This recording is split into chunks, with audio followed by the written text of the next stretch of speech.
आइए दोस्तों, आज हम आपको लेकर चलते हैं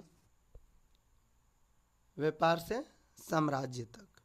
और इससे पहले वाले वीडियो में हम आपको कुछ बेसिक जानकारी दिए थे।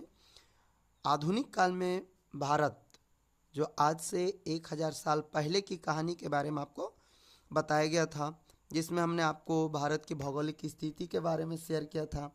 आज हम आपको लेकर चलते हैं कि हमारे देश में अंग्रेज कैसे आया और किस तरह का शासन किया, किस तरह का, और किससे किससे उनको जो है लड़ाई करनी पड़ी, युद्ध करना पड़ा।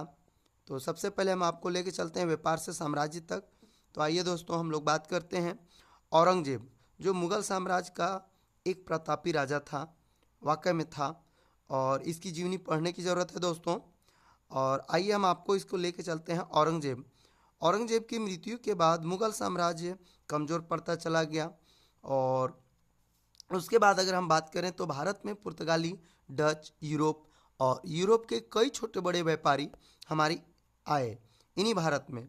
और इसी में एक आया ईस्ट इंडिया कंपनी, और जिसकी स्थापना हुई 1600 ईस्वी में, जिसका पूरा तारीख है 31 दिसंबर 1600 ईस्वी को हुआ। उसके बाद हम आगे बढ़ते हैं दोस्तों कि हमारे देश में अंग्रेज़ों को भारत में एकाधिकार जमाने के लिए पुर्तगाली, डचों तथा अन्य व्यापारियों से उन्हें लड़ना पड़ा एकाधिकार जमाने के लिए, जिसके चलते अंग्रेज बहुत सारे कई हथकंडे अपनाते थे। जिसमें हम आपको एक उदाहरण बता सकते हैं, जिसको गुमास्ता कहते थे, यानी वो किसी को बाध्य कर देते थे किसानों को। चलिए आगे हम और डिटेल बात करते हैं। इंग्लैंड की महारानी एलिजाबेथ प्रथम ने इंग्लैंड के कुछ व्यापारी को परमिशन दे दी, जिससे एकाधिकार प्राप्त हो, और एकाधिकार प्राप्त होने के बाद वे व्यापारी अपना, जिसका नाम पड़ा ईस्ट इंडिया कंपनी, और ईस्ट इंडिया कंपनी के जो एलिजाबेथ उन लोगों को परमिशन दिए थे, जिससे इसमें किसी और का प्रतिस्पर्धा नहीं कर सकता है, और किसी दूसरे देश में जा कर के हैं अंग्रेज नई देशों को खोज करे और व्यापार कर सकता है। इसी बीच में हम आगे थोड़ा सा बढ़ते हैं इसी टॉपिक को लेकर के कि आपका वास्को डी गामा भारत आए 1498 ईस्वी को, भारत के केरल राज्य के कल्लिकट क्षेत्र में। हमने यहाँ पे केरल को छोड़ दिया, नहीं लिखा है दोस्तों, लेकिन केरल राज्य में आए हैं। और कल्लिकट क्षेत्र का आज नया नाम है कोझीकोडे। आज का नया नाम है कोझीकोडे। जी हाँ दोस्तों, अब आगे हम थोड़ा सा इस टॉपिक को लेकर के बढ़ते हैं।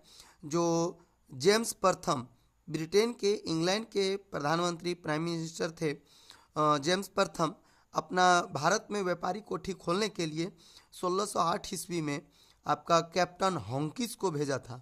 जी हाँ दोस्तों, कैप्टन हॉकिंस को जहांगीर के दरबार में भेजा था।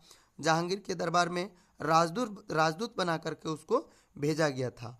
और कैप्टन हॉकिंस जहांगीर के दरबार में 4 साल तक राजदूत बनकर काम रहे, और 4 साल के बाद जो है वो व्यापारी कोठी खोलने में सफल रहा, और वो भी सूरत में। उसके बाद धीरे धीरे और भी जगह में खुलता गया। सूरत के बाद आपका खुला कोलकाता, कोलकाता के बाद मुंबई, मुंबई के बाद चेन्नई।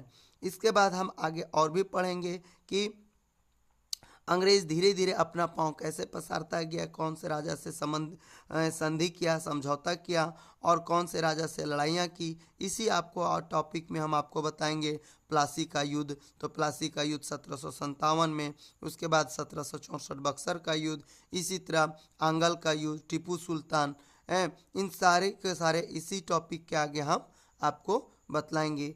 आज का जो है वीडियो हम इतने ही तक बनाए हैं, फिर हम आपको वीडियो शेयर करेंगे इसके बाद के वीडियो में।